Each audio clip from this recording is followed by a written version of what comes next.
నమస్తే, welcome to good health. Lung క్యాన్సర్తో బాధపడుతున్నారా? లంగ్ క్యాన్సర్ అనేది ఎందుకు వస్తుంది? లంగ్ క్యాన్సర్ యొక్క సిమ్టమ్స్ ఏ విధంగా ఉంటాయి? లంగ్ క్యాన్సర్కి ఎలాంటి ట్రీట్మెంట్ అందుబాటులో ఉంది? లంగ్ క్యాన్సర్ పేషెంట్కి అవసరమైన పరిశోధనలు ఏంటి? కీమోథెరపీ యొక్క అడ్వాంటేజెస్ మరియు డిసడ్వాంటేజెస్ ఏంటి? టార్గెటెడ్ థెరపీ అంటే ఏంటి? ఇమ్యూనోథెరపీ అంటే ఏంటి? టైప్స్ ఆఫ్ లంగ్ క్యాన్సర్ గురించి, స్టేజెస్ ఆఫ్ లంగ్ క్యాన్సర్ గురించి డీటెయిల్గా మనకు ఎక్స్ప్లెయిన్ చేయడానికి care hospital Hyderabad doctor MA Suboor Shahiroz garu, consultant medical and homeo oncologist, MBBS Osmania, MD general medical, DrNB medical oncology, ECMO doctor Suboor Shahiroz garu ప్రస్తుతం మనతో పాటు స్టూడియోలో ఉన్నారు. వారిని అడిగి మరిన్ని విషయాలు తెలుసుకుందాం. Hello doctor. హలో సార్, చెప్పండి. మనం చాలామంది రకరకాల క్యాన్సర్తో సఫర్ అవుతూ ఉంటారు. దాంట్లో లంగ్ క్యాన్సర్ కూడా ఒకటి. ఈ లంగ్ క్యాన్సర్ అనేది ఎంత కామన్ ప్రాబ్లం అసలు? ఓకే, లంగ్ క్యాన్సర్ ప్రపంచమంతా చూస్తే స్టాటిస్టిక్స్ ప్రకారం ఇప్పుడు పురుషులలో మోస్ట్ కామన్ క్యాన్సర్. ప్రపంచంలో చూస్తే భారతదేశంలో పురుషులలో ఇది second most type of cancer. And రెండు లింగాల్లో మధ్యలో చూస్తే భారతదేశంలో ఇది 4వ స్థానంలో క్యాన్సర్ ఉంది. సో ఇప్పుడు ఓవరాల్గా చూస్తే ఒక 100 మంది క్యాన్సర్ పేషెంట్స్లో 5 మెంబర్స్ మనకు లంగ్ క్యాన్సర్ పేషెంట్స్ ఉంటారు.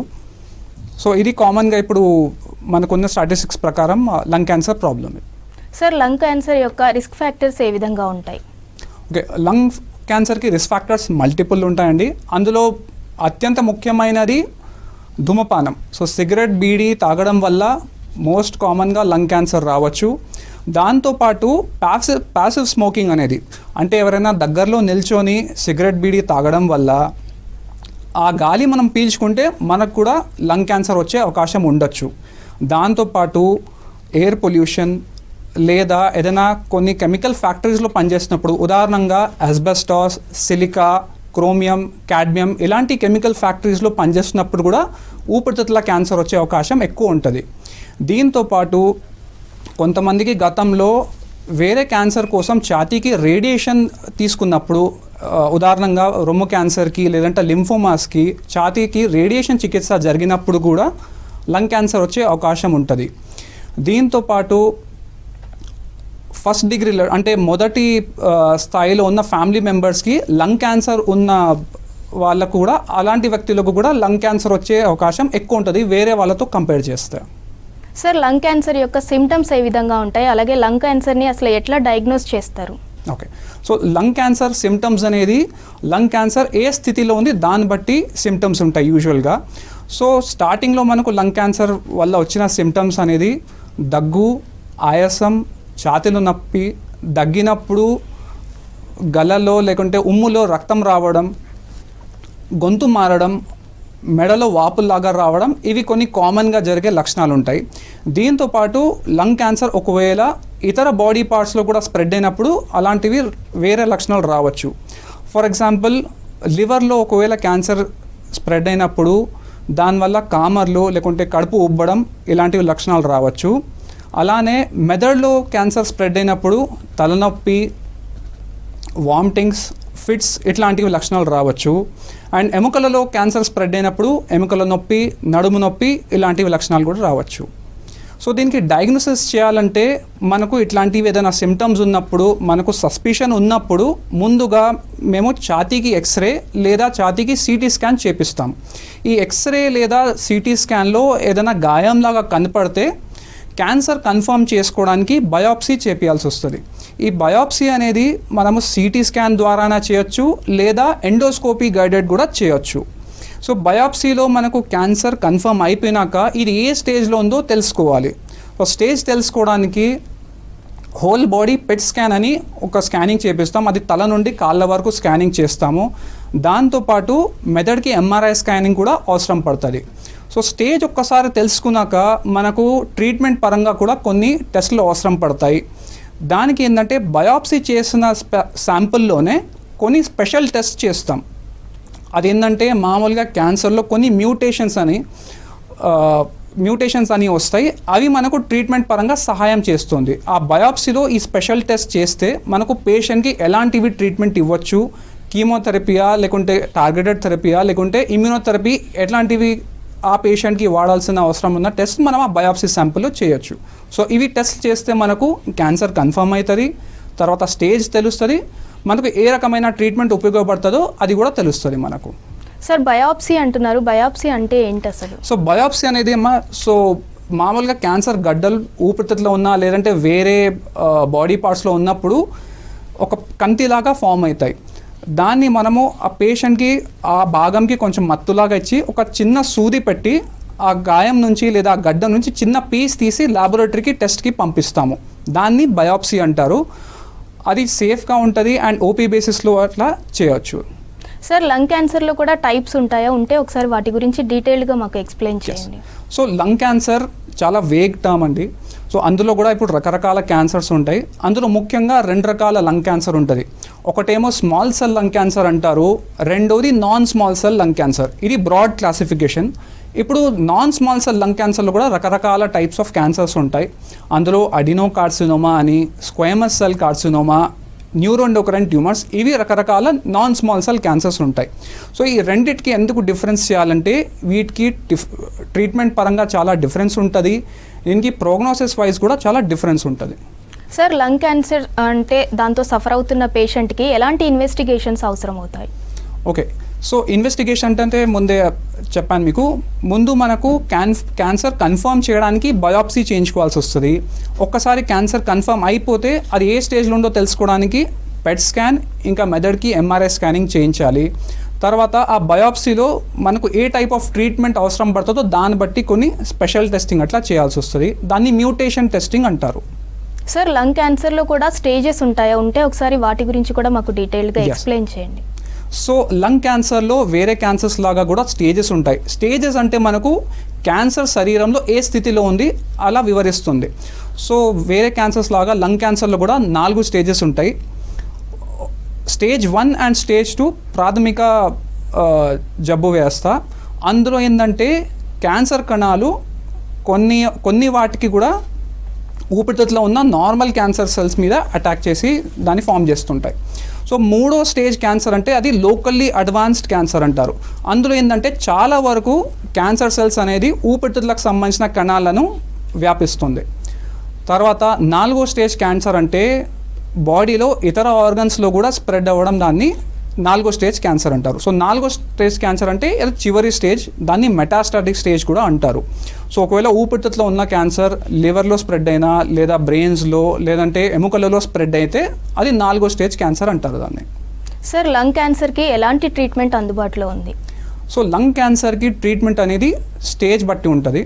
సో స్టేజ్ 1, స్టేజ్ 2లో ముఖ్యంగా సర్జరీ అనేది ప్రాథమిక చికిత్స.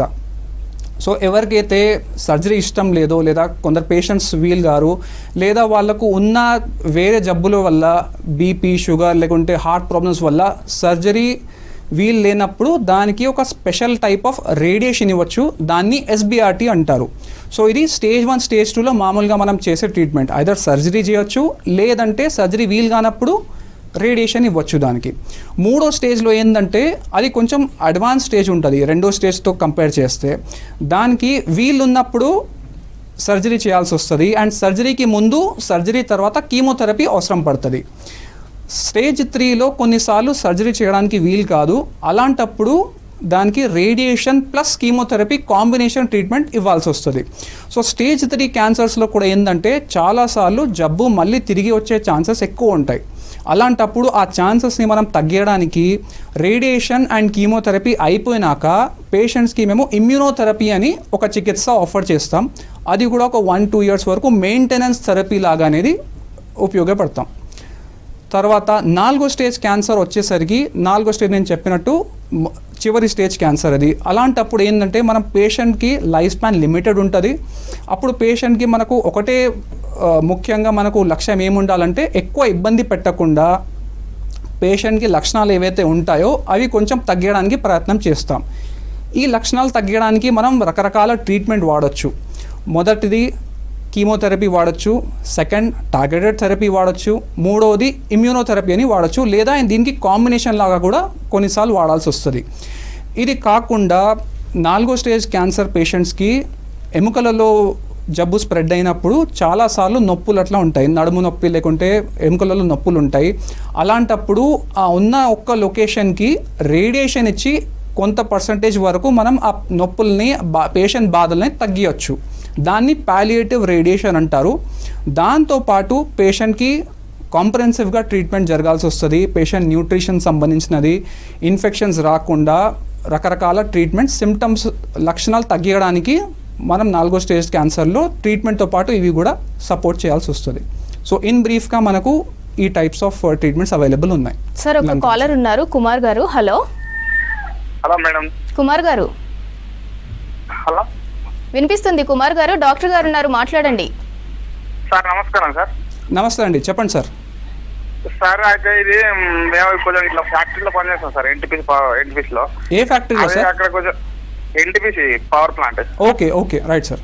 అయితే అక్కడ కొంచెం ఏంటంటే డస్ట్ బాగా వస్తుంది సార్. ఓకే. అది ఏమైతుందంటే కొంచెం నడుస్తా అంటే మోసొస్తుంది సార్.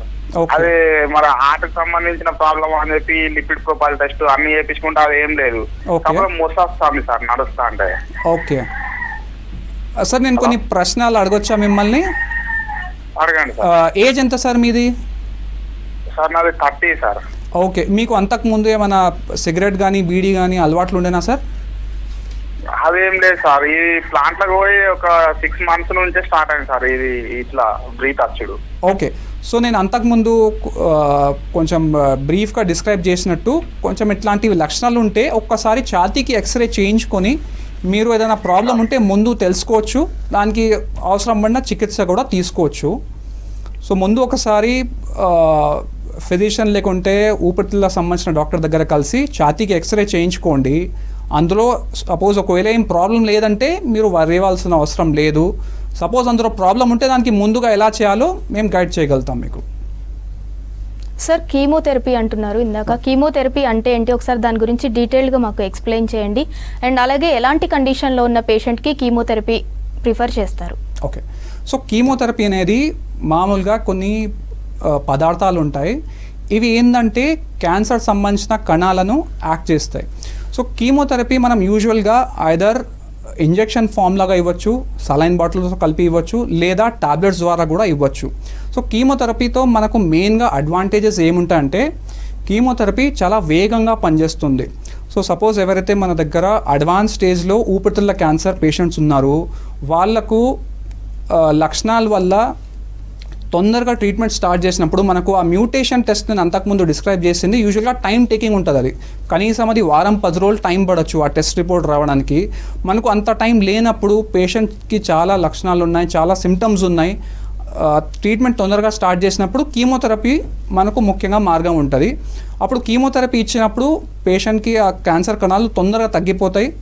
అప్పుడు పేషెంట్కి ఆ లక్షణాలతో తొందరగా రిలీఫ్ కూడా రావచ్చు. సార్ మరో కాలర్ ఉన్నారు, శ్రీనివాస్ రెడ్డి గారు. హలో హలో శ్రీనివాస్ రెడ్డి గారు, చెప్పండి మేడం. డాక్టర్ గారు ఉన్నారు, మాట్లాడండి. హలో సార్ చెప్పండి. ఇప్పుడు ఫస్ట్ సెకండ్ స్టేజ్ లో మనం పేషెంట్ ను గుర్తించడం ఎట్లా, అది క్యాన్సర్ ఉన్నట్టుగా ఒకటి, రెండోది ఏమైనా సిమ్టమ్స్ ఉంటాయా? అవును సార్, ఫస్ట్ సెకండ్ స్టేజ్లో మీరు అడిగినట్టు ఫస్ట్ స్టేజ్లో స్పెషల్లీ చాలాసార్లు సిమ్టమ్స్ ఉండకపోవచ్చు. ఎందుకంటే ఫస్ట్ స్టేజ్ అంటే చాలా చిన్న గడ్డలాగా అట్లా ఉంటుంది ఊపిరితిత్తులో, అది చాలాసార్లు దానికి లక్షణాలు బయట కూడా కనపడవు. రెండో స్టేజ్కి వచ్చినప్పుడు ఆ గడ్డ కొంచెం పెద్దగా ఉంటుంది, దానివల్ల కొన్ని లక్షణాలు రావచ్చు, కొన్ని సిమ్టమ్స్ రావచ్చు. అవి ఏంటంటే ఛాతీలో నొప్పి రావడం, దగ్గు, ఆయాసం, దగ్గినప్పుడు రక్తం పడడం, ఇలాంటివి కొన్ని లక్షణాలు ఉండొచ్చు. ఇవి మీకు ప్రాబ్లమ్స్ ఉన్నప్పుడు వెంటనే ఛాతీకి ఎక్స్రే లేదా ఒక ఛాతీకి సిటీ స్కాన్ చేయించుకోవాలి. చేసుకుని సపోజ్ అందులో ఏదైనా ప్రాబ్లం కనపడితే అప్పుడు క్యాన్సర్ని కన్ఫర్మ్ చేసుకోవడానికి బయాప్సీ చేయించుకోవాల్సి వస్తుంది. సార్ కీమోథెరపీ వల్ల అడ్వాంటేజెస్ డిసడ్వాంటేజెస్ గురించి ఎక్స్ప్లెయిన్ చేయండి. సో కీమోథెరపీ వల్ల అడ్వాంటేజెస్ ఏంటంటే కీమోథెరపీ చాలా తొందరగా పనిచేస్తుంది. సో ఎవరికైతే మనకు తొందరగా ట్రీట్మెంట్ స్టార్ట్ చేయాలో, ఎక్కువ రోజులు మనం వెయిట్ చేయలేమో, క్యాన్సర్ కన్ఫర్మ్ అయిపోయినాక వెంటనే ట్రీట్మెంట్ స్టార్ట్ చేయడానికి కీమోథెరపీ అనేది ముఖ్యమైన మార్గం మనకు. అండ్ కీమోథెరపీ వల్ల మనకు ఇంకో అడ్వాంటేజ్ ఏంటంటే ఇమ్యూనోథెరపీ లేదా టార్గెటెడ్ థెరపీతో పోలిస్తే కొన్నిసార్లు ఖర్చు తక్కువ ఉంటుంది. సో కాస్ట్ పరంగా కూడా మనకు అడ్వాంటేజ్ ఉంటుంది. మూడోది కీమోథెరపీ ఎఫెక్ట్ వెంటనే స్టార్ట్ అయిపోతుంది మనం కీమోథెరపీ ఇంజెక్షన్ స్టార్ట్ చేసినాకనే. దానివల్ల డిసడ్వాంటేజ్ ఏంటంటే ఇప్పుడు కీమోథెరపీ మనకు క్యాన్సర్ సెల్స్ కాకుండా కొన్నిసార్లు సాధారణమైన ఉన్న వేరే కణాల మీద కూడా యాక్ట్ చేస్తాయి. సో దానివల్ల నార్మల్గా మన బాడీలో ఉన్న కణాల మీద కూడా ఎఫెక్ట్ రావడం వల్ల ఆ సెల్స్ కూడా కొన్నిసార్లు చనిపోతాయి. సో అలాంటప్పుడు కీమోథెరపీ వల్ల చాలా సైడ్ ఎఫెక్ట్స్ రావచ్చు. సార్ మరో కాలర్ ఉన్నారు, పద్మావతి గారు. హలో హలో పద్మావతి గారు, నమస్తే అండి. డాక్టర్ గారు ఉన్నారు, మాట్లాడండి. మాట్లాడతాను. అమ్మా నమస్తే, చెప్పండి. డాక్టర్ గారు నాకు ఫ్యాటీ లివర్ అని చెప్పారండి. ఓకే, ఫ్యాటీ లివర్ అంటే ఏంటి, దానివల్ల ఏమన్నా నష్టాలు ఏమన్నా జరుగుతాయా? సో ఫ్యాటీ లివర్ ఏంటంటే అమ్మా, అందులో బాడీలో మీకు ఏదైతే కొవ్వులాగా ఉంటుందో, ఫ్యాట్ ఏదైతే ఉంటుందో అది మీకు లివర్ పైన కొంచెం డిపాజిట్ లాగా ఫామ్ అవుతుంది, అది ఒక కవరింగ్ లాగా ఫామ్ అవుతుంది. యూజువల్గా అది ఎందుకు అవుతుంది అంటే మీరు కొంచెం ఫ్యాట్ కంటెంట్ తిండిలో లేకుంటే వేరే కారణం వల్ల బాడీలో ఫ్యాట్ పెరుగుతుంది. సో దానివల్ల మీకు ఏంటంటే ఫ్యూచర్లో కొన్నిసార్లు లివర్ ప్రాబ్లమ్స్ రావచ్చు. సో దానికి ముందే మీరు ఏ గ్రేడ్లో ఉంది తెలుసుకోవాలి. దానికి మీరు డయట్ పరంగా కొంచెం కంట్రోల్ చేసుకోవాలి, ఆయిలీ ఫుడ్ తక్కువ చేసుకోవాలి, కొంచెం ఫిజికల్ యాక్టివిటీ పెంచుకోవాలి మీరు. అండ్ ఒకసారి బాడీలో కొలెస్ట్రాల్ లెవెల్స్ ఎంత ఉన్నో కనుక్కొని దానికి అవసరం పడితే టాబ్లెట్స్ అవి కూడా తీసుకోవాల్సి వస్తుంది. కానీ అది క్యాన్సర్ సంబంధించిన ఎటువంటివి ప్రాబ్లం ఉండదు. సో దాని గురించి వరి అవ్వకండి. సార్ మరో కాలర్ ఉన్నారు, రామిరెడ్డి గారు. హలో హలో హలో అండి. రామిరెడ్డి గారు. అవునండి, చెప్పండి. డాక్టర్ గారు ఉన్నారు, మాట్లాడండి. హలో సార్ చెప్పండి. డాక్టర్ గారు, నాకు అప్పుడప్పుడు ఈ ఛాతిలో ఇక్కడ కింది భాగంలో కొంచెం మంట లెక్క అనిపిస్తుంది. గొంతు కూడా అప్పుడప్పుడు మారుతుంది, ఏది బొంగురువైన గొంతు లెక్క మారుతుంది. కొంచెం కారం తోటి కొంచెం ఏదన్నా మసాలా తీసుకున్నా కూడా ఇక్కడ ఏది ఛాతిలో మండినట్టు అనిపిస్తుంది. దాని గురించి నాకు కొంచెం అప్పుడప్పుడు ఏమిటో ఏందో అని చెప్పేసి అనిపిస్తుంది. సార్ మీ ఏజ్ ఎంత సార్? ఏజ్ 72 అండి. ఓకే, ముందు బీపీ షుగర్ అట్లాంటి ఏమైనా ప్రాబ్లమ్స్ ఉన్నాయా సార్ మీకు? అవునండి, బీపీ ఉంది, షుగర్ ఉంది, టాబ్లెట్స్ వాడుతున్నా అండి. ఓకే, అండ్ ఏదైనా హార్ట్ రిలేటెడ్ ప్రాబ్లమ్స్ కూడా ఉండేనా సార్? హార్ట్ కూడా వెరీ స్టంట్లు పడ్డాయండి, 3 స్టంట్లు పడ్డాయి. ఓకే, రీసెంట్ గా 3 years బ్యాక్. ఓకే. సో మీరు ఈ మధ్యలో ఎప్పుడైనా ఛాతీకి ఎక్స్రే అట్లా మనం చేయించుకున్నారా? ఈసీజీ, చెస్ట్ ఎక్స్రే అట్లా? ఈసీజీ మొన్ననే రీసెంట్ గా ఒక 15 days బ్యాక్ యశోద హాస్పిటల్లో చూయించుకున్నానండి. రెగ్యులర్ గా 3 months 6 months ఒకసారి చూయించుకుంటా. ఓకే, అయితే ఈసీజీ తీసిండండి. ఈసీజీ తీసి బాగానే ఉంది, ఓకే, ఏం పర్వాలేదు, అవే మందులు వాడుంటని చెప్పేసి డాక్టర్ వారు చెప్పారు. ఆ మందులనే వాడుతున్నా అండి. ఓకే. కానీ ఒకసారి ఈసీజీతో పాటు ఛాతీ ఎక్స్రే కూడా తీపించుకోండి సార్. ఎందుకంటే ఒక్కొక్కసారి ఈ గుండె ప్రాబ్లం లేకున్నా వేరే ఊపిరితిత్తులో ఎలర్జీ లాగా ఉన్నా లేదంటే వేరే ప్రాబ్లమ్స్ ఉండడం వల్ల కూడా ఛాతీలో అట్లాంటివి నొప్పులు రావచ్చు. సో ఒకసారి మీ దగ్గరలో ఉన్న డాక్టర్ లేకుంటే మా టీం వాళ్ళని కన్సల్ట్ చేసి మీరు ఛాతీకి ఎక్స్రే ఒకసారి తీపించుకోండి. అందులో నా ప్రాబ్లం ఉంటే మనం దానికి ఫర్దర్గా టెస్టులు చేయొచ్చు. సార్ మరో కాలర్ ఉన్నారు, సాగర్ గారు. హలో సార్ నమస్కారం మేడం. నమస్తే అండి. డాక్టర్ గారు ఉన్నారు, మాట్లాడండి. సార్ సార్ నమస్కారం సార్. నమస్కారం సార్, చెప్పండి. సార్ ఆల్రెడీ ఇది 4th stage ఉందండి lungs. Sorry, lung 4th cancer stage 4th లో స్టేజ్. ఉంది. ఎవరికండి? మా రిలేటివ్ కండి. ఓకే, చెప్పండి. అయితే పూర్తిగా తగ్గే ఛాన్సెస్ ఏమైనా ఉన్నాయండి? ఇప్పుడు ట్రీట్మెంట్ స్టార్ట్ అయిందా సార్ లేకుంటే ఇంకా? స్టార్ట్ అయిన ఆల్రెడీ 6 months ఏవో అవుతుందండి ట్రీట్మెంట్ చాలా. ఓకే, సో స్టేజ్ 4 లంగ్ క్యాన్సర్లో ఏంటి సార్, దానికి మనం పూర్తిగా క్యూర్ అయితే చేయలేము. దానివల్ల ఏదైనా ప్రాబ్లమ్స్ వస్తే మనం దాన్ని కంట్రోల్లో పెట్టవచ్చు. సో ఆ జబ్బు ఎలాంటి అంటే ఊపిరితిత్తుల నుంచి వేరే బాడీ పార్ట్స్లో స్ప్రెడ్ అయిపోయింది. అలాంటప్పుడు పూర్తిగా 100% క్యూర్ అయితే చేయలేము. బట్ ఎంతవరకు పాసిబుల్ ఉంటే మనం ట్రీట్మెంట్ ద్వారా దాన్ని కంట్రోల్లో పెట్టుకోవచ్చు. అండ్ పేషెంట్కి ఏవైతే లక్షణాలు వస్తున్నాయో దాన్ని కొంచెం రిలీఫ్ ఇవ్వచ్చు. సార్ మరో కాలర్ ఉన్నారు, యాదయ్య గారు. హలో హలో యాదయ్య గారు. మేడం. డాక్టర్ గారు ఉన్నారు, మాట్లాడండి. సార్ నమస్కారం సార్. నమస్కారం సార్, చెప్పండి. సార్ ఇప్పుడు ఇక్కడ లివర్ పక్కన మాకు కొంచెము ఇట్లా కొంచెం గడ్డలాగా అయింది. అక్కడ గొంతులోకి ఎటోస్కోప్ అది ఏమంటారు కదా సార్, లోపలికి పంపించారు. ఎండోస్కోపీ. రిపోర్ట్ వచ్చింది. ఒక ఫస్ట్ స్టేజ్ లా కీమో వాడుతున్నాం సార్. బాగా కడుపు ఉబ్బినట్టు ఉబ్బుతుంది, కడుపు అంతా టైట్ అవుతుంది సార్. మీకు క్యాన్సర్ అని కన్ఫర్మ్ చేశారా సార్ బయాప్సీలో? చేశారు సార్. ఇప్పుడు ఏం తీసుకుంటున్నారు, కీమోథెరపీయా లేకుంటే? Chemotherapy sir. అచ్చా.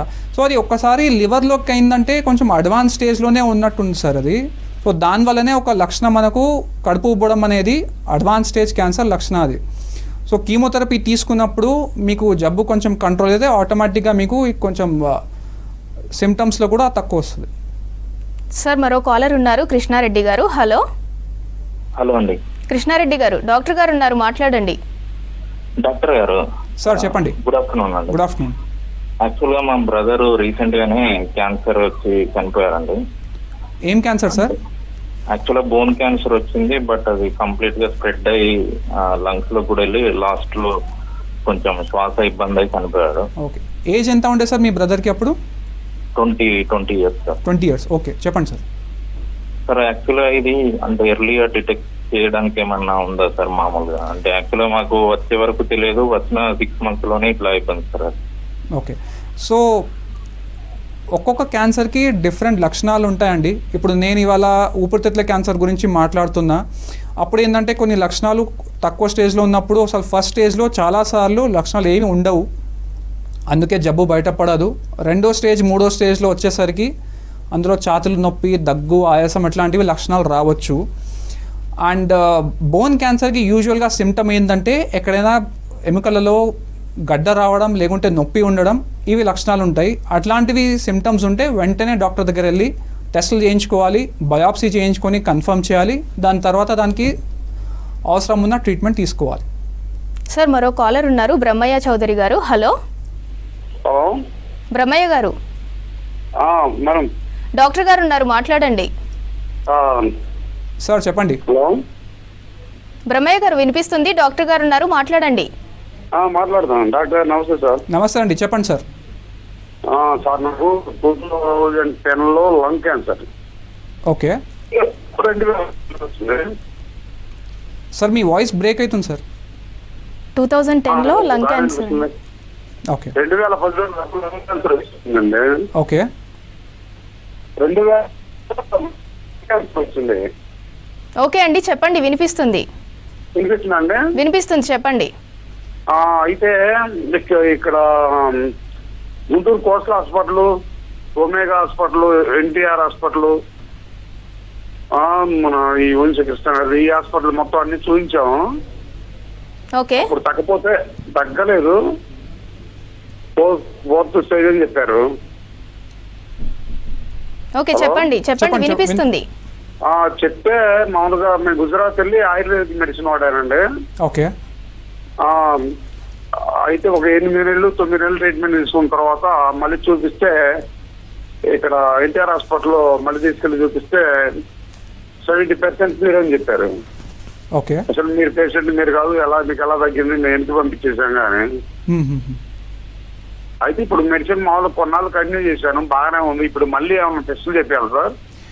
ఇప్పుడు ఏంటంటే సార్, ఆల్రెడీ ఒక 10 years బ్యాక్ అట్లా స్టేజ్ 4 క్యాన్సర్ వచ్చిందంటే ఇప్పుడు జబ్బు పరిస్థితి ఎలా ఉంది తెలుసుకోవాలి. సో ముందుగా హోల్ బాడీ పెట్ స్కాన్ ఒకటి చేయించుకోవాలి. మీరు జబ్బు ఏ స్థితిలో ఉంది తెలుసుకోవాలి. దాని తర్వాత ఫర్దర్ ట్రీట్మెంట్ గురించి చెప్పొచ్చు అప్పుడు. సార్, లంగ్ క్యాన్సర్తో బాధపడుతున్న వారికి సొల్యూషన్స్ చెప్పినందుకు థ్యాంక్ యూ సో మచ్. ఇది ఇవాల్టి గుడ్ హెల్త్. Stay tune.